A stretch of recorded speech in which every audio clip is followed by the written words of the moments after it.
ഗുൽബർഗ് കൂട്ടക്കൊലയുമായി ബന്ധപ്പെട്ട് 11 പേർക്ക് ജീവപര്യന്തം ലഭിച്ചിരിക്കുന്നു. 24 പ്രതികളാണ് കേസിലുണ്ടായിരുന്നത്. അതിൽ 11 പേർക്കാണ് ഇപ്പോൾ ജീവപര്യന്തം ലഭിച്ചിരിക്കുന്നത്. 24 പേർ പ്രതികളാണെന്ന് കഴിഞ്ഞ ദിവസം കോടതി വിധിച്ചിരുന്നു. ഇതിൽ 11 പേർക്ക് ജീവപര്യന്തം ലഭിച്ചിരിക്കുന്നു എന്ന ഏറ്റവും പുതിയ വാർത്തയാണ്. അഹമ്മദാബാദിലെ പ്രത്യേക കോടതിയാണ് ഈ കേസ് പരിഗണിച്ചത്. ഇന്ന് ശിക്ഷ വിധിച്ചത്. ഇപ്പോൾ വളരെ അല്പസമയം മുമ്പാണ് ഇപ്പോൾ കോടതി വിധി വന്നിരിക്കുന്നത്. 13 പ്രതികൾ ബാക്കിയുള്ള 24-ൽ ബാക്കിയുള്ള 13 പ്രതികൾക്ക് 7 വർഷം തടവ് ശിക്ഷ എന്നതാണ് ശിക്ഷാ വിധിയാണ് വന്നിരിക്കുന്നത്. 11 പേർക്ക് ജീവപര്യന്തം തടവും 13 പേർക്ക് 7 വർഷം തടവും എന്ന ശിക്ഷാവിധിയാണ് ഇപ്പോൾ ലഭിച്ചിരിക്കുന്നത്. ഗുൽബർഗ് കൂട്ടക്കൊലയിൽ 2002-ൽ ഗുജറാത്ത് കലാപത്തോടനുബന്ധിച്ച് നടന്ന കൂട്ടക്കൊലയായിരുന്നു ഗുൽബർഗ് കൂട്ടക്കൊല. ന്യൂനപക്ഷങ്ങൾ താമസിക്കുന്ന സ്ഥലത്തേക്കെത്തി സംഘപരിവാർ സംഘടനകളുടെ ആളുകൾ കൂട്ടക്കൊല നടത്തുകയായിരുന്നു. മുൻ കോൺഗ്രസ് എം പി എഹ്സാൻ ജാഫ്രി അടക്കമുള്ളവർ 65ഓളം പേർ ഈ കൂട്ടക്കൊലയിൽ കൊല്ലപ്പെട്ടിരുന്നു. ഇതിനെ തുടർന്ന് സുപ്രീം കോടതി നിയോഗിച്ച പ്രത്യേക സംഘമാണ് ഇതിൽ 60ഓളം പേർ കുറ്റക്കാരാണെന്ന് കണ്ടെത്തിയത്. അതിൽ 24 പേർ പിന്നീട് കുറ്റക്കാരാണെന്ന് കോടതി കണ്ടെത്തി. ഇതിൽ 11 പേർക്ക് ജീവപര്യന്തവും 13 പേർക്ക് 7 വർഷം തടവുമാണ് ഇപ്പോൾ കോടതി ശിക്ഷയായിട്ട് വിധിച്ചിരിക്കുന്നത്. ഗുജറാത്ത് കലാപവുമായി 2002-ൽ 14 വർഷങ്ങൾക്ക് ശേഷമാണ് ക്രൂരമായ കൂട്ടക്കൊല നടന്ന് 14 വർഷങ്ങൾക്ക് ശേഷമാണ് ഇപ്പോൾ ശിക്ഷാവിധി വന്നിരിക്കുന്നത്. അലഹബാദിലെ പ്രത്യേക കോടതിയുടെ വിധി വന്നിരിക്കുന്നത്. ഗുജറാത്ത് കലാപത്തിൽ 2002-ലാണ് ഗുൽബർഗിൽ അതിൽ ഒരു പ്രതിക്ക് 10 വർഷം തടവ് എന്ന വിവരം കൂടി ലഭിക്കുന്നുണ്ട്. 11 പ്രതികൾക്ക് ജീവപര്യന്തം, 12 പേർക്ക് 7 വർഷം, ഒരാൾക്ക് 10 വർഷം എന്ന രീതിയിലാണ് ശിക്ഷാവിധി പ്രത്യേക കോടതിയുടെ ഭാഗത്തു നിന്നും വന്നിരിക്കുന്നത്. ന്യൂസ് ഡെസ്കിൽ നിന്നും കെ രാജേന്ദ്രൻ ചേരുന്നുണ്ട് കൂടുതൽ വിവരങ്ങൾ നൽകാനായി. രാജേന്ദ്രൻ, 14 വർഷങ്ങൾക്ക് ശേഷം ഈ ക്രൂരമായ കൂട്ടക്കൊലയിൽ വിധി വന്നിരിക്കുന്നു. ഈ വിധിയുടെ പൂർണ്ണമായ രൂപം എന്താണ്? ഇത് 3 തലങ്ങളിലായിട്ടാണ് 3 രീതിയിലുള്ള ശിക്ഷയാണ് വിധിച്ചിരിക്കുന്നത്. ഒന്ന് 11 പേർക്ക് ജീവപര്യന്തം തടവ് ശിക്ഷ വിധിച്ചിരിക്കുന്നു. 12 പേർക്ക് 7 വർഷം വീതമുള്ള തടവ് ശിക്ഷ പ്രഖ്യാപിച്ചിരിക്കുന്നു. ഒരാൾക്ക് ഈ 10 വർഷത്തെ തടവ് ശിക്ഷ വിധിച്ചിരിക്കുന്നു. ഇതിൻ്റെ കൂടുതൽ വിശദാംശങ്ങൾ വരാനിരിക്കുന്നുള്ളൂ. കാരണം വിധി പ്രസ്താവം ഇതുവരെ പൂർത്തിയായിട്ടില്ല. അതുകൊണ്ട് തന്നെ കൂടുതലായി ഇനിയും പലതും തന്നെ വരാനിരിക്കുന്നുണ്ട്. കോടതി വിധിന്യായത്തിൽ എന്തെങ്കിലും നേരത്തെ തന്നെ ഇവർ കുറ്റക്കാരാണെന്ന് കണ്ടെത്തിയിരുന്നു. ഈ കുറ്റക്കാരാണെന്ന് കണ്ടെത്തിയ വിധി പ്രസ്താവത്തിൽ ചില നിരീക്ഷണങ്ങൾ നടത്തിയിരുന്നു. അതുപോലെ ഇപ്പോൾ ശിക്ഷ പ്രഖ്യാപിക്കുമ്പോൾ എന്തെങ്കിലും നിരീക്ഷണങ്ങൾ നടത്തുമോ എന്ന കാര്യമാണ് ഇനിയിപ്പോൾ അറിയാനുള്ളത്. കാരണം ഇത് രാജ്യത്തെ തന്നെ നടുക്കിയ ഒരു വർഗീയ കലാപ കേസാണ്.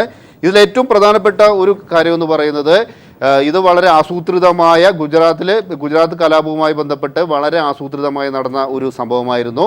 മാത്രമല്ല ഒരു മുൻ എം പി എഹ്സാൻ ജാഫ്രി എന്ന മുൻ എം പിയെ കൊലപ്പെടുത്താനായി വളരെ ആസൂത്രിതമായ രീതിയിൽ ഈ RSSകാർ അദ്ദേഹത്തിൻ്റെ വീട് വളഞ്ഞു. അദ്ദേഹം ഇന്നത്തെ പ്രധാനമന്ത്രിയും അന്നത്തെ ഗുജറാത്ത് മുഖ്യമന്ത്രിയുമായ നരേന്ദ്രമോദിയെ പലതവണ ഫോണിൽ ബന്ധപ്പെട്ടു. രക്ഷിക്കണം, പോലീസിനെ എത്രയും പെട്ടെന്ന് അങ്ങോട്ട് അയക്കണമെന്ന് അഭ്യർത്ഥിച്ചു. എന്നാൽ അതൊന്നും തന്നെ ഉണ്ടായില്ല. എഹ്സാൻ ജാഫ്രിയുടെ ഭാര്യ നേരത്തെ തന്നെ വ്യക്തമാക്കിയിരുന്നു. അന്ന് പ്രധാനമന്ത്രി നരേന്ദ്രമോദി പറഞ്ഞത് നിങ്ങൾ ഇപ്പോഴും ജീവിച്ചിരിപ്പുണ്ടോ, ആ രീതിയിലുള്ളൊരു പ്രസ്താവനയാണ് നടത്തിയത് എന്ന് വരെ പറഞ്ഞിരുന്നു. ഈ കേസുമായി ബന്ധപ്പെട്ട് ഭരണതലത്തിലെ ഉന്നതർക്ക് ഇതിലെ ഗൂഢാലോചനയുമായി ബന്ധപ്പെട്ട് ഈ കലാപത്തിലെ ഗൂഢാലോചനയിൽ പങ്കുണ്ട് എന്ന രീതിയിലുള്ള തെളിവുകൾ, ആരോപണങ്ങൾ ഇതെല്ലാം തന്നെ മുന്നോട്ട് വെച്ചിരുന്നു. എന്നാൽ കോടതി നടത്തിയ ഏറ്റവും പ്രധാനപ്പെട്ട ഒരു നിരീക്ഷണം എന്ന് പറയുന്നത് ഈ സംഭവത്തിൽ ഗൂഢാലോചന നടന്നിട്ടില്ല എന്നതായിരുന്നു. ഇതാണ് ഏവരെയും തന്നെ നടുക്കിയ ഒരു കാര്യം. ഇത്ര വലിയ ഒരു കൂട്ടക്കൊലയായിട്ട് പോലും ഗൂഢാലോചന നടന്നില്ല. ഇത് സ്വാഭാവികമായ പെട്ടെന്നുള്ള ഒരു പ്രതികരണം എന്ന രീതിയിലാണ് ഈ കൂട്ടക്കൊലയെ കോടതി തന്നെ നിരീക്ഷിച്ചത്. അതുകൊണ്ട് തന്നെ 11 പേർക്ക് ജീവപര്യന്തവും 12 പേർക്ക് 7 വർഷത്തെ തടവ് ശിക്ഷയും ഒരാൾക്ക് 10 വർഷത്തെ തടവ് ശിക്ഷയും നൽകുമ്പോൾ തന്നെ ഇതൊരിക്കലും തന്നെ ഇരകൾക്ക് ആശ്വാസകരമല്ല എന്ന് തന്നെ പറയാം. ഇരകൾ ഇതിനെതിരെ അപ്പീൽ സമർപ്പിക്കുമെന്ന് വ്യക്തമാക്കിയിട്ടുണ്ട്. മാത്രമല്ല ഇതിനകത്ത് ശിക്ഷിക്കപ്പെട്ടവരെല്ലാം തന്നെ ആ കലാപത്തിൻ്റെ ഏറ്റവും താഴെത്തട്ടിൽ ഗ്രൗണ്ട് ലെവലിൽ പ്രവർത്തിച്ചിരുന്ന ആൾക്കാരാണ്. അതായത് കൊല നടത്തുക, അതേസമയം കൊലയ്ക്ക് ആഹ്വാനം ചെയ്ത ആൾക്കാരുണ്ട്. അവരെല്ലാമാണ് യഥാർത്ഥത്തിൽ ഇതിലും ഈ കൊല നടത്തിയവരേക്കാൾ വലിയ കുറ്റങ്ങൾ ചെയ്തതെന്ന് തന്നെ പറയാം. എന്നാൽ അവർക്കെതിരെ ഒന്നും തന്നെ ശിക്ഷ ഇതേവരെ അവർ കുറ്റക്കാരാണെന്ന് കണ്ടെത്തിയിട്ടില്ല. അവർക്ക് ശിക്ഷ പ്രഖ്യാപിച്ചിട്ടില്ല.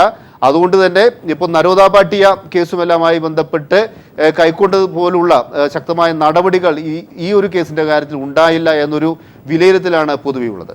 തീർച്ചയായിട്ടും രാജേന്ദ്രൻ, അതുതന്നെയാണ് ഈ കേസ് കൂടുതൽ പ്രസക്തമാകുന്ന ഒരു സാഹചര്യം കൂടി നമ്മൾ നേരത്തെ പറഞ്ഞു വെച്ചിരുന്നു. അതായത് ഈ കഴിഞ്ഞ ദിവസം ഒരു വെളിപ്പെടുത്തലുണ്ടായിരുന്നു. അന്ന് ഈ സംഭവവുമായി ബന്ധപ്പെട്ട് ദൃക്സാക്ഷിയായ ഒരാൾ പറഞ്ഞത്, ഈ എഹ്സാൻ ജാഫ്രി അന്ന് മുഖ്യമന്ത്രിയായിരുന്ന നരേന്ദ്രമോദിയെ ഫോണിൽ വിളിച്ചപ്പോൾ താങ്കൾ ഇതുവരെ മരിച്ചില്ലേ എന്നാണ്, കൊല്ലപ്പെട്ടില്ലേ എന്നാണ് അന്ന് മുഖ്യമന്ത്രിയായിരുന്ന നരേന്ദ്രമോദി തിരിച്ച് ചോദിച്ചത്.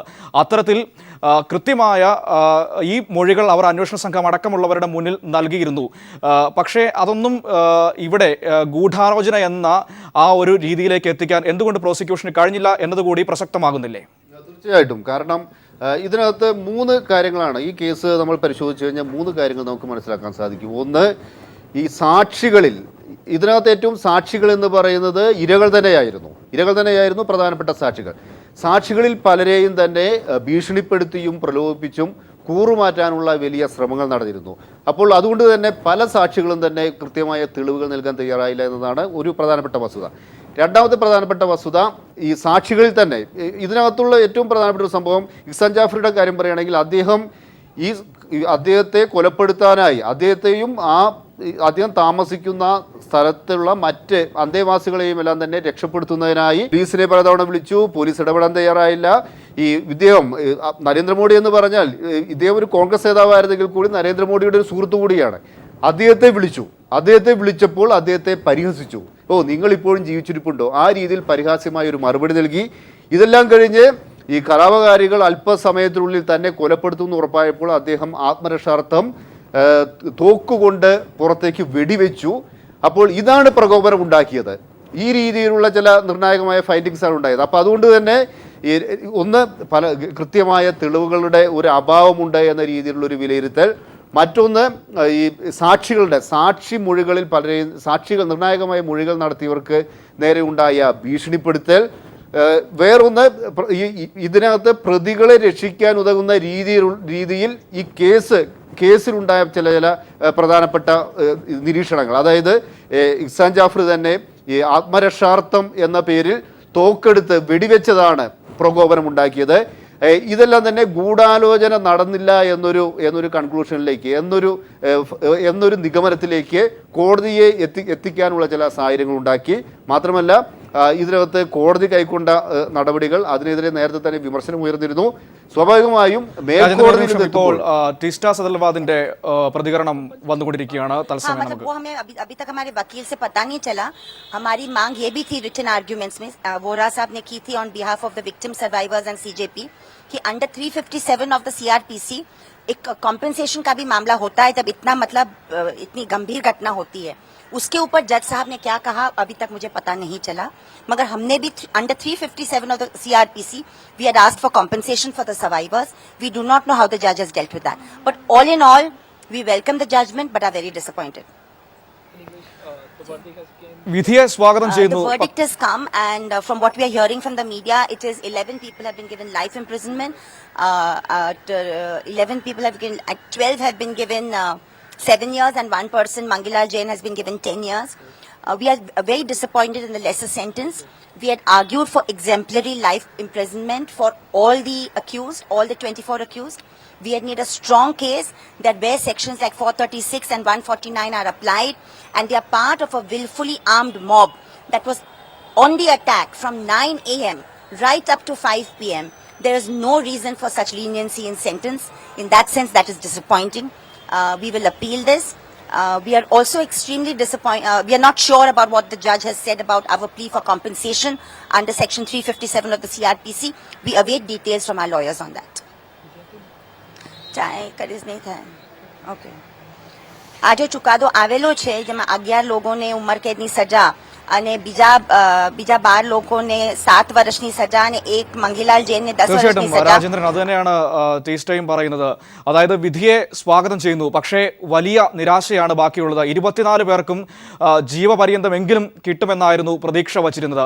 14 വർഷങ്ങൾക്ക് ശേഷം വലിയ വിചാരണകൾ നടന്ന് ഒരുപാട് കോലാഹലങ്ങൾ സൃഷ്ടിച്ച് വിധി വരുമ്പോൾ ഇരകളായവർക്ക് നീതി ഇനിയും അകലെയാണ് എന്ന സൂചനകളാണ് നമുക്ക് ലഭിക്കുന്നത്. തീർച്ചയായിട്ടും. കാരണം നേരത്തെ ടിസ്റ്റാ സദൽവാൽ പറഞ്ഞതുപോലെ ഈ സംഭവത്തിന് ഒരു പ്രത്യേകത എന്തെന്നാൽ സബർമതി എക്സ്പ്രസ്സിന് അതിന് തീവയ്ക്കുന്നു, തീപിടുത്തം ഉണ്ടാകുന്നു. ഏതാണ്ട് ഒരു 60ഓളം വിശ്വ ഹിന്ദു പരിഷത്ത് പ്രവർത്തകർ വെന്തുമരിക്കുന്നു. ഇതിൻ്റെ തൊട്ടടുത്ത ദിവസം വിശ്വ ഹിന്ദു പരിഷത്തും സംഘപരിവാർ സംഘടനകളും ഗുജറാത്തിൽ ഒരു ബന്ദിന് ആഹ്വാനം ചെയ്യുന്നു. വളരെ വ്യക്തമായിരുന്നു അടുത്ത ദിവസം കലാപം ഉണ്ടാകുന്ന കാര്യം വളരെ വ്യക്തമായിരുന്നു. ഈ ശ്രീകുമാർ ഉൾപ്പെടെയുള്ള പോലീസ് ഉദ്യോഗസ്ഥരെല്ലാം തന്നെ ഒരു മുന്നറിയിപ്പ് നൽകിയിരുന്നു, ശക്തമായ മുൻകരുതൽ നടപടികൾ കൈക്കൊള്ളണമെന്ന്. എന്നാൽ ഇതൊന്നും കൈക്കൊള്ളാതെ പോലീസിനോട് പൂർണ്ണമായും നിഷ്ക്രിയമായിരിക്കാനുള്ള നിർദ്ദേശമായിരുന്നു അന്നത്തെ മുഖ്യമന്ത്രിയും ഇന്നത്തെ പ്രധാനമന്ത്രിയുമായ നരേന്ദ്രമോദി നൽകിയിരുന്നത്. ഇത് രാവിലെ 9 മണിക്ക് ഇവിടെ ഈ കലാപം നടന്ന പ്രദേശങ്ങളിലെല്ലാം തന്നെ രാവിലെ 9 മണിയോടുകൂടി ആരംഭിച്ച കലാപം ഏതാണ്ട് 5 മണി വരെ നീണ്ടു നിന്നു. പോലീസിന്റെ സാന്നിധ്യം ഉണ്ടായിരുന്നില്ല എന്ന് മാത്രമല്ല, പോലീസ് അവിടെ ചെയ്തത് കലാപകാരികളെ പൂർണ്ണമായും സഹായിക്കുന്ന ഒരു സമീപനമായിരുന്നു. ഇതെല്ലാം തന്നെ നേരത്തെ തന്നെ പുറത്തു വന്ന കാര്യങ്ങളാണ്. ഈ കേസിൻ്റെ കാര്യം പറയുകയാണെങ്കിൽ അന്ന് ഏറ്റവും അധികം വിമർശനങ്ങൾ ഏറ്റുവാങ്ങിയത്, അതുപോലെ ഏറ്റവും അധികം ജനവികാരം ഉയർന്നു വന്നത് ഈ നിയമരാഹിത്യത്തിന് എങ്ങനെയാണ് സർക്കാർ പിന്തുണ നൽകുന്നത് എന്നതിൻ്റെ ഏറ്റവും വലിയ ഒരു ഉദാഹരണമായി ചൂണ്ടിക്കാണിച്ചതെല്ലാം തന്നെ ഈ ഗുൽബർഗ ഇവിടെ നടന്ന ഈ ഒരു സംഭവമായിരുന്നു. എന്നാൽ ഇവിടെ ഏറ്റവും അധികം നിരാശപ്പെടുത്തുന്ന ഒരു കാര്യം, പ്രത്യേകിച്ച് ഇരകളുടെ ഭാഗത്തു നിന്നും ഏറ്റവും അധികം നിരാശപ്പെടുന്ന ഒരു കാര്യം, നേരത്തെ മന്ത്രിയായിരുന്ന മായ കുട്ലാനിയെ മറ്റൊരു കലാപ കേസിൽ ശിക്ഷിച്ചിരുന്നു. അതൊരു വലിയ പോസിറ്റീവായിട്ടുള്ളൊരു സന്ദേശമാണ് നൽകിയിരുന്നത്. എന്നാൽ പല പ്രമുഖരായ BJP നേതാക്കളെല്ലാം തന്നെ ഈ കലാപത്തിന്, ഗുൽബർഗ കലാപത്തിന് പിറകിൽ പ്രവർത്തിച്ചിരുന്നെങ്കിൽ പോലും പ്രമുഖരായ നേതാക്കളെ ഒന്നും തന്നെ ശിക്ഷിച്ചിട്ടില്ല. അതോടൊപ്പം തന്നെ ഇവർക്ക് നൽകിയ ശിക്ഷ ഇപ്പോൾ ജീവപര്യന്തം എന്ന് പറയുമ്പോൾ സമയത്ത് പരമാവധി 11 വർഷത്തെ ജീവപര്യന്തമാണ് പ്രഖ്യാപിച്ചിരിക്കുന്നത്. നമുക്കറിയാം പല കേസുകളിൽ തന്നെ ഏതാണ്ട് കലാപത്തോളം തീഷ്ണതയില്ലാത്ത മറ്റ് പല കേസുകളിൽ തന്നെ ഒരു 30 വർഷം അതല്ലെങ്കിൽ ഇവരുടെ മരണം വരെയെല്ലാം തന്നെ ജീവപര്യന്തം തടവ് ശിക്ഷ വിധിക്കുന്ന തീരുമാനങ്ങൾ, വിധിന്യായങ്ങൾ നേരത്തെ ഉണ്ടായിട്ടുണ്ട്. ഇത് ഇത്ര ഗൗരവമുള്ളതായിട്ട് പോലും അത്തരം രാജ്യത്തിന്റെ ഏകദേശം 66ഓളം പേർ മരിച്ച ഒരു വലിയ കലാപമായിട്ടും വളരെ ചെറിയൊരു ശിക്ഷാവിധിയുമായി കോടതിയുടെ ഭാഗത്തു നിന്ന് വിധി വന്നിരിക്കുന്നത്. എം സന്തോഷ് കൂടി ദില്ലിയിൽ നിന്നും ചേരുന്നുണ്ട്. സന്തോഷ്, കോടതി വിധിയുടെ പൂർണ്ണമായ രൂപം ലഭ്യമായിട്ടുണ്ട് എന്ന് കരുതുന്നു. എന്താണ് ശിക്ഷ വിധിച്ചുകൊണ്ട് കോടതി നിരീക്ഷിച്ച കാര്യങ്ങൾ? ഒപ്പം 24 പേരുടെ ശിക്ഷാവിധി സംബന്ധിച്ച കാര്യങ്ങൾ. ആർക്കാണ് ഇതിൽ 10 വർഷം തടവ് ലഭിച്ചത്? 11 പേർക്ക് ജീവപര്യന്തം ലഭിച്ചു, 12 പേർക്ക് 7 വർഷം വീതം തടവും ലഭിച്ചിരിക്കുന്നു.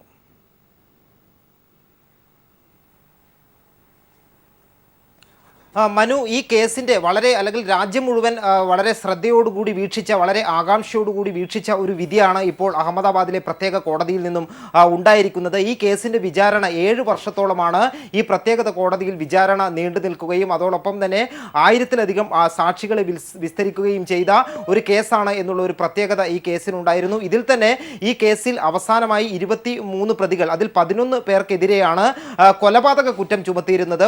ബാക്കി വരുന്ന പ്രതികൾക്കെതിരെ ചുമത്തിയിരിക്കുന്ന കുറ്റം സംഘം ചേരൽ, അതോടൊപ്പം തന്നെ മതവികാരം വ്രണപ്പെടുത്തുന്ന തരത്തിലുള്ള പ്രവർത്തനങ്ങൾ നടത്തുക തുടങ്ങിയ വകുപ്പുകൾ മാത്രമായിരുന്നു ചുമത്തിയിരുന്നത്. ഇതിൽ കൊലപാതക കുറ്റം ചുമത്തപ്പെട്ട 11 പേർക്ക് എതിരെയാണ് ഇപ്പോൾ ജീവപര്യന്തം തടവ് ശിക്ഷ വിധിച്ചിരിക്കുന്നത്. ഇതിൽ തന്നെ പ്രോസിക്യൂഷന്റെ ഭാഗത്തു നിന്ന് സംഭവിച്ചിട്ടുള്ള ചില പോരായ്മകൾ കൂടിയുണ്ട്.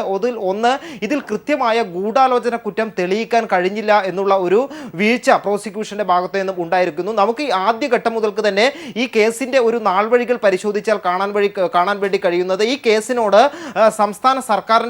സംസ്ഥാന പോലീസിന്റെ അന്വേഷണ സംഘവും അതിനുശേഷം രൂപീകരിച്ച പ്രത്യേക അന്വേഷണ സംഘവും എല്ലാം തന്നെ ഒരു മൃദു സമീപനം പുലർത്തുന്ന ഒരു സാഹചര്യം നമുക്ക് ആദ്യഘട്ടം മുതൽക്ക് തന്നെ ഈ കേസിൽ ശ്രദ്ധിക്കാൻ കഴിയുമായിരുന്നു. കാരണം ഈ കേസിൽ ഈ തെളിവ് ശേഖരണവും എല്ലാം ആ ഒരു രീതിയിലായിരുന്നു. ആദ്യഘട്ടത്തിൽ അന്വേഷണ സംഘത്തിന്റെ നിഗമനം, ഇതിൽ തന്നെ ഈ കേസിൽ അന്നത്തെ ഗുജറാത്ത് മുഖ്യമന്ത്രിയായിരുന്ന നരേന്ദ്രമോദി ഉൾപ്പെടെയുള്ളവർക്ക് പങ്കുണ്ട് എന്നുള്ള ആരോപണങ്ങൾ ഉയർന്നിരുന്നു. എന്നാൽ നരേന്ദ്രമോദി ഉൾപ്പെടെയുള്ളവർ അത്തരത്തിൽ പങ്കാളിത്തമില്ല എന്ന് അന്വേഷണ സംഘം നേരത്തെ തന്നെ വ്യക്തമാക്കുകയും ചെയ്തു. ഇത് ഈ കൂട്ടക്കൊലയിൽ അല്ലെങ്കിൽ ഈ വലിയ കലാപത്തിന്റെ ഭാഗമായി നടന്ന കൂട്ടക്കൊലയിൽ അന്നത്തെ കോൺഗ്രസ് MP ഇഹ്സാൻ ജാഫ്രി ഉൾപ്പെടെയുള്ളവരാണ് കൊല്ലപ്പെട്ടത്. ഇഹ്സാൻ ജാഫ്രിയുടെ വിധവയായിട്ടുള്ള സാക്കിയ ജാഫ്രിയുടെ നിരന്തരമായ ഇടപെടലാണ് ഈ കേസ് ഇത്രത്തോളമെങ്കിലും എത്താനുള്ള ഒരു വഴി തെളിച്ചത്. പ്രത്യേകിച്ചും സുപ്രീം കോടതിയുടെ നിർദ്ദേശപ്രകാരമാണ് പ്രത്യേക അന്വേഷണ സംഘം. അവിടെയാണ് സന്തോഷം ഏറ്റവും പ്രധാനപ്പെട്ട കാര്യങ്ങൾ വരുന്നത്. ഗുജറാത്ത് പോലീസിന്റെ അന്വേഷണത്തെ നമുക്ക് അത് പോട്ടെ എന്ന് വെക്കാം, കാരണം അത് ആ സർക്കാരിന്റെ കീഴിലുള്ള അന്വേഷണ സംഘമാണല്ലോ. പക്ഷേ പിന്നീട് സുപ്രീം കോടതിയുടെ വിധി പ്രകാരം, തീരുമാനപ്രകാരം വന്ന പ്രത്യേക അന്വേഷണ സംഘവും ഇരകളുടെ വാദത്തെ, പ്രോസിക്യൂഷൻ വാദത്തെ വളരെ ദുർബലമാക്കുന്ന തെളിവുകളാണ് അവിടെ കൊണ്ടുവരാൻ സാധിച്ചത്. അതാണ് ഗൂഢാലോചന എന്ന കാര്യം നടന്നിട്ടില്ല എന്ന നിഗമനത്തിലേക്ക് എത്തിക്കാൻ കോടതിയെ പ്രേരിപ്പിച്ചതും.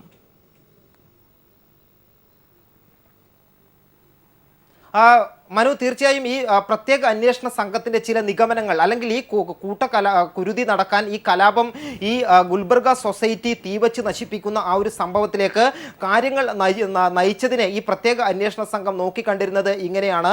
ഗോദ്ര സംഭവത്തിന് ശേഷം ഈ മുസ്ലിങ്ങൾ ധാരാളമായി തിങ്ങിപ്പാർക്കുന്ന മുസ്ലിം വിഭാഗം തിങ്ങിപ്പാർക്കുന്ന ഈ അപ്പാർട്ട്മെന്റ് ഗുൽബർഗ സൊസൈറ്റിയിലെ അപ്പാർട്ട്മെന്റിലേക്ക് 1000-ഓളം വരുന്ന കലാപകാരികളാണ് തടിച്ചുകൂടിയത്. അതിൽ പ്രകോപനം എന്താണ് എന്നുള്ളത് അന്വേഷണ സംഘം ആദ്യഘട്ടത്തിൽ അന്വേഷണ സംഘത്തിന്റെ നിഗമനം അല്ലെങ്കിൽ അന്വേഷണ സംഘത്തിന്റെ ഒരു കണ്ടെത്തൽ എന്തായിരുന്നു എന്ന് വെച്ചാൽ ഈ ഇസാൻ ജാഫ്രിയുടെ കോൺഗ്രസ് എം പി ആയിരുന്ന ജാഫ്രിയുടെ വീട്ടിലേക്ക് സ്വയരക്ഷാർത്ഥം വലിയ വിഭാഗം ജനങ്ങൾ ആ പ്രദേശത്തുള്ള ജനങ്ങളെല്ലാം തന്നെ തടിച്ചുകൂടിയിരുന്നു. ഈ വീടിനകത്തു നിന്നും ഇസാൻ ജാഫ്രി പ്രകോപനപരമായി വെടിയുതിർത്തതിന് ശേഷമാണ് ജനങ്ങൾ പുറത്തു കൂടിയിരുന്ന കലാപകാരികൾ കൂടുതൽ പ്രകോപിതരാവുകയും ഈ ഗുൽബർഗ സൊസൈറ്റി തീവച്ചു നശിപ്പിക്കുന്നതിലേക്ക് എത്തിച്ചേർന്നത് എന്നതുൾപ്പെടെയുള്ള നിഗമനങ്ങളും കണ്ടെത്തലുകളുമായിരുന്നു ഈ അന്വേഷണ സംഘത്തിന്റെ ഭാഗത്തുനിന്ന് ഉണ്ടായിരുന്നത് എന്നുള്ളതാണ് ശ്രദ്ധേയം. അതുകൊണ്ട് തന്നെ ഈ കേസിന്റെ ഏറ്റവും വലിയ അല്ലെങ്കിൽ ഈ ഗുജറാത്ത് കലാപം 2002 ഗുജറാത്ത് കലാപവുമായി ബന്ധപ്പെട്ട ഏറ്റവും വലിയ ഒരു കൂട്ടക്കുരുതി, രണ്ടാമത്തെ തന്നെ ഇത്രയും ആൾക്കാർ കൊല്ലപ്പെട്ട ഒരു കൂട്ടക്കുരുതിയാണ്. പക്ഷേ അതിന്റെ അന്വേഷണ സംഘത്തിൽ പല ഘട്ടങ്ങളിലും അന്വേഷണ സംഘത്തിന് വീഴ്ച സംഭവിച്ചിട്ടുണ്ട് എന്നുള്ളത് തന്നെയാണ് ഇന്ന് ഈ കേസിന്റെ വിധിയിൽ ഉൾപ്പെടെ നമുക്ക് കാണാൻ കഴിയുന്നത്. പ്രത്യേകിച്ചും ഈ കൊലപാതക കുറ്റം ചുമത്തപ്പെട്ട 11 പ്രതികൾക്ക് ജീവപര്യന്തം ശിക്ഷ മാത്രം ലഭിക്കുന്നു. അതോടൊപ്പം തന്നെ മറ്റുള്ളവർക്ക് വളരെ ദുർബലമായ 7 വർഷം തടവ് ശിക്ഷ എന്ന് പറയുന്ന ദുർബലമായ ശിക്ഷ ലഭിക്കുന്നു. ഇതിൽ തന്നെ ഏത് തരത്തിൽ ഗൂഢാലോചന നടന്നു അല്ലെങ്കിൽ വളരെ ആസൂത്രിതമായി ഗൂഢാലോചനയുടെ ഫലമായി നടത്തിയ ഒരു വംശഹത്യ കൂട്ടക്കുരുതിയാണ് എന്ന് തെളിയിക്കാൻ കണ്ടെത്താൻ അന്വേഷണ സംഘത്തിന് സാധിച്ചിട്ടില്ല എന്നുള്ള ഒരു വിമർശനം തന്നെയാണ് ഈ കേസുമായി ബന്ധപ്പെട്ടവർ ഇത് ഇപ്പോൾ ഉയർത്തിക്കൊണ്ടുവരുന്നത്. വരും ദിവസങ്ങളിലും ഇത് വലിയ രീതിയിലുള്ള ചർച്ചയ്ക്ക് വഴിതെളിച്ചേക്കാവുന്ന ഒരു വിധിയാണ് ഇപ്പോൾ ഉണ്ടായിരിക്കുന്നത്. മനു, ഞാൻ വരാം സന്തോഷ്. ഇപ്പോൾ Shri M P Rajesh M P കൂടി നമ്മോടൊപ്പം ടെലിഫോൺ ചേരുന്നുണ്ട്. Shri M P Rajesh M P, ഈ രാജ്യം ഒരുപക്ഷെ ഏറ്റവും അധികം ചർച്ച ചെയ്ത വിഷയങ്ങളിൽ ഒന്നാണ് ഈ ഗുജറാത്ത് കലാപവും ഗുൽബർഗ് അതിനോടനുബന്ധിച്ചുണ്ടായ ഗുൽബർഗ് കൂട്ടക്കൊലയടക്കമുള്ള വിഷയങ്ങളും. 66ഓളം പേരാണ് അന്ന് അവിടെ വെന്തു മരിച്ചത്. പക്ഷേ ഇന്ന് ഇതൊന്നും കോടതിയെ ബോധ്യപ്പെടുത്താൻ കഴിഞ്ഞിട്ടില്ല. ഒരു ഗൂഢാലോചന അതിന് പുറകിൽ ഉണ്ടായി എന്ന് പോലും ബോധ്യപ്പെടുത്താൻ കഴിഞ്ഞിട്ടില്ല. ഇതിൽ 11 പേർക്ക് ജീവപര്യന്തവും 12 പേർക്ക് 7 വർഷവും ഒരാൾക്ക് 10 വർഷവും ഈ ഒരു തടവ് ശിക്ഷയാണ് ലഭിച്ചിരിക്കുന്നത്. ഇങ്ങനെയായിരുന്നു ഈ വിധി പ്രതീക്ഷിച്ചിരുന്നത്? ഏതാണ്ട് അവസാനഘട്ടമായപ്പോഴേക്കും ഇത് തന്നെയാണ് സംഭവിക്കാൻ പോകുന്നത്, ഇതിലപ്പുറമൊന്നും സംഭവിക്കാൻ പോകുന്നില്ല എന്നുള്ള ധാരണ ഉണ്ടായിരുന്നു. കാരണം കോടതിയെ ബോധ്യപ്പെടുത്താൻ കഴിഞ്ഞില്ല എന്ന് പറഞ്ഞാൽ അത് പൂർണ്ണമായിട്ട് ശരിയാവില്ല. Shri M P Rajesh M P, ഒരു നിമിഷം തുടരുക. നമ്മോടൊപ്പം ഇപ്പോൾ ഇരകളുടെ പ്രതികരണം നമുക്ക് ലഭിക്കുന്നുണ്ട് അവിടെ നിന്നും, കോടതി പരിസരത്തു നിന്നും. വളരെ വേഗത്തിൽ താങ്കളിലേക്ക് വരാം. पापा भी नहीं है, 4 बहन और एक ही भाई है, वही घर चलाता है हमारा। किस तरह से ले रहे हैं आप आगे जाके? हाई कोर्ट में हम लोग हाई कोर्ट में भी अपील, सुप्रीम कोर्ट तक जाएंगे हम लोग। आपका नाम? पुष्पा बा। Shri M P Rajesh M P, നമുക്ക് പറഞ്ഞു നിർത്തിയെടുത്ത് തന്നെ തുടങ്ങാം. താങ്കൾക്ക് തുടരാം. ഞാൻ പറഞ്ഞത് കോടതിയെ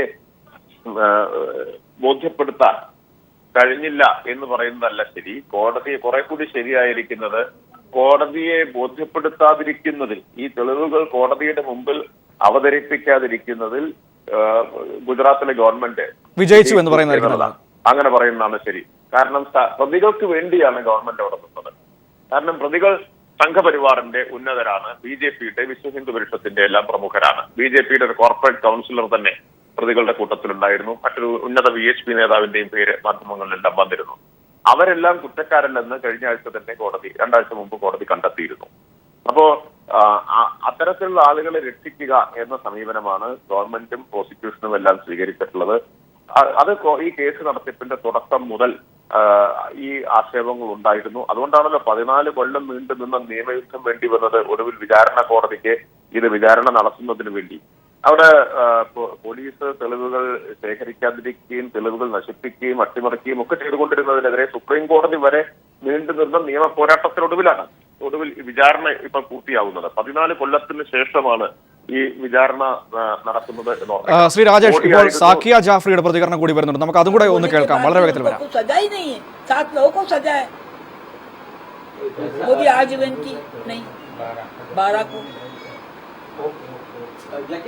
सिर्फ जिस तरह से जो लोग दोषित थे अब आप क्या करोगे आगे? जो सजा सुना गई उसको आप किस तरह से देखते हो और आगे क्या करोगे आप?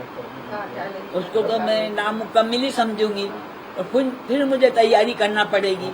क्या मेरे अपने बड़ों के साथ में, मेरे अपने वकीलों के साथ में फिर मुझे राय लेना पड़ेगी और फिर मुझे आगे बढ़ना पड़ेगा कि ऐसा कैसा, ये तो अन्याय, बिल्कुल गलत, तो इंसाफ है। इसलिए मेरे को पसंद नहीं पड़ी ये बात। क्या लगता है आपको आधा अधूरा न्याय मिला है, आगे क्या करोगे? ये मेरे को सब अब पूरा मिला ही नहीं है, तो इतने लोगों को जब उन्होंने बिल्कुल हैरान किया है, मैं जानती हूँ, मैंने देखा है सब वहाँ पर, मैं वहीं पे थी, सुबह से वहीं पे थी, 7 बजे से जब ये शुरू हुआ शाम तक के, जब से मैं वहीं पे थी, वहीं देख रही थी मैं सब ये। और एक बार रिपीट कर देना, जो सजा सुनाई गई है जिस लोगों को, क्या लगता है आपको कि क्यों आपको कम लग रही है? क्योंकि आजीवन कैद भी हुई है। वापस पूरी बात। वो मेरे को इसलिए कम लग रही कि जो मेरा सब देखा हुआ है, कि अब देखो इतने बड़े पार्लियामेंट मेंबर एहसान जाफरी को उन्होंने पूरी सोसाइटी में नंगा करके कपड़े उतार कर वो सब दौड़ाया और करा, वो सब लोगों की तो बात छोड़ के करो, लेकिन एक इतना बड़ा इंसान जो सबकी रहनुमाई कर रहा था, उसके लिए भी उन्होंने सब इस तरह किया कि चप्पल छोड़ के भागता फिरता था वो इंसान, और उसके हाथ पैर काट के और उसको बीच सड़क पे उन्होंने जला दिया। अब इतने सब लोगों के साथ में सब ऐसा होने के बावजूद ही उन्होंने कितनी कम सजाएं दी सबको। ये मेरे को पसंद नहीं पड़ी ये बात कि कानून जो है तो वो उसने मेरे साथ में बहुत नाइंसाफी की है। जब लोगों को जो दोषी ठहरा गए थे तब भी आपको ऐसा लगा था कि कम लोगों को दोषी ठहराया गया, बाकी को निर्दोष छोड़े गए, उसके बारे में क्या कहें? मेरे को तो जब से भी ये सोच रही थी मैं कि ये कितना गलत इंसाफ है कि जो उन्होंने ये बाकी को छोड़ दिया है, बाकी को आजीवन की सजा दी है। कि अब वहाँ तो सभी थे, पूरे टोले के टोले थे, उसके अंदर उन्होंने चुन चुन के बदला क्या लिया, चुन चुन के इंसाफ क्या किया, ये भी मेरे को पसंद नहीं पड़ा। तो आजीवन कैद नहीं किया तो आपकी क्या डिमांड थी? हाँ, आपकी डिमांड क्या थी, क्या होना चाहिए था? क्या मांग थी आपकी? मेरे की ये मांग थी तो ശ്രീ രാജേഷ്, താങ്കൾ ലൈനിലുണ്ടോ? കേൾക്കാമോ? തീർച്ചയായും കേൾക്കാം. അതായത് വലിയ വീണ്ടും അപ്പീൽ അടക്കമുള്ള മേൽക്കോടതി അടക്കമുള്ള ഘടകങ്ങളിലേക്ക് കേസ് നീളുകയാണ്. ഇപ്പോൾ തന്നെ 14 വർഷമെടുത്തു ഈ വിചാരണ പൂർത്തിയാകാൻ. ഇരകളായിട്ടുള്ള ആളുകൾക്ക് നീതി വീണ്ടും അകലങ്ങളിലേക്ക് പോകുന്ന ഒരു സാഹചര്യമാണ് ഉണ്ടാകുന്നത്. തീർച്ചയായും ഇപ്പോൾ 11 പേർ മാത്രമാണ് ഇപ്പോൾ ജീവപര്യന്തരത്തിന് ശിക്ഷിക്കപ്പെട്ടിട്ടുള്ളത്. 11 പേർക്കെതിരായിട്ടുള്ള കൊലക്കുറ്റം മാത്രമാണ് കോടതിയുടെ മുമ്പിൽ തെളിയിക്കപ്പെട്ടിട്ടുള്ളത്. ഞാൻ നേരത്തെ പറഞ്ഞു വന്നതാണ്, വളരെ ഉന്നതരായിട്ടുള്ള BJP സംഘപരിവാർ നേതാക്കൾ ഉൾപ്പെടെയുള്ള ആളുകൾ സർക്കാർ പിന്തുണയോടെ രക്ഷപ്പെട്ടു എന്നുള്ള പ്രശ്നമുണ്ട്. അവരെ കൂടി നിയമത്തിന്റെ മുമ്പിൽ കൊണ്ടുവരാനും അവർക്ക് കൂടി ശിക്ഷ വാങ്ങിക്കൊടുക്കാനും കഴിയുമ്പോഴാണ് ഇരകൾക്ക് നീതി കിട്ടുക. അതിനുള്ള പോരാട്ടം തുടരണം. ഇവിടെ ജീവപര്യന്തമേ ഉള്ളൂ എന്നുള്ളതല്ല പ്രശ്നമായിട്ട് കാണുന്നത്. വധശിക്ഷയെ എതിർക്കുന്നവരാണ് ഞങ്ങളല്ല. ഞങ്ങൾ വധശിക്ഷയ്ക്കെതിരായ നിലപാട് സ്വീകരിച്ചിട്ടുള്ളതാണ്. അത് ഗുൽബർഗ് സൊസൈറ്റി കേസിലും ആ നിലപാട് തന്നെയാണുള്ളത്. ഗുൽബർഗ് സൊസൈറ്റിയുടെ കേസ് വരുമ്പോൾ പ്രതികൾ സംഘപരിവാരമാണെന്നതുകൊണ്ട് വധശിക്ഷയാവാമെന്നല്ല ഞങ്ങൾ എടുക്കുന്ന നിലപാട്. പക്ഷേ അവർക്ക് ലഭിക്കാവുന്ന പരമാവധി ശിക്ഷ നമുക്ക് ഉറപ്പാക്കാൻ കഴിയണം. അതെ, തീർച്ചയായിട്ടും. വളരെയധികം നന്ദി ശ്രീ എം. രാജേഷ് ഞങ്ങളോട് പ്രതികരിച്ചതിന്. ഈ ഒരു അവസരത്തിൽ ഗുൽബർഗ് കൂട്ടക്കൊലക്കേസിൽ, കലാപക്കേസിൽ വിധി വന്നിരിക്കുന്നു. 24 പേരാണ് പ്രതികളായിട്ട് ഉണ്ടായിരുന്നത്. അതിൽ 11 പേർക്ക് മരണം വരെ ജീവപര്യന്തം, ഒരാൾക്ക് 10 വർഷം തടവ് ശിക്ഷ, ബാക്കിയുള്ള 12 പേർക്ക് 7 വർഷം തടവ് ശിക്ഷ. ഈ രീതിയിലാണ് വിധി കോടതി, അഹമ്മദാബാദിലെ പ്രത്യേക കോടതി ഭാഗത്തു നിന്ന് വിധി വന്നിരിക്കുന്നത്. വളരെ നിരാശരായിട്ടാണ് ഇരകളടക്കമുള്ളവർ ഇതിൽ പ്രതികരിച്ചിരിക്കുന്നത്.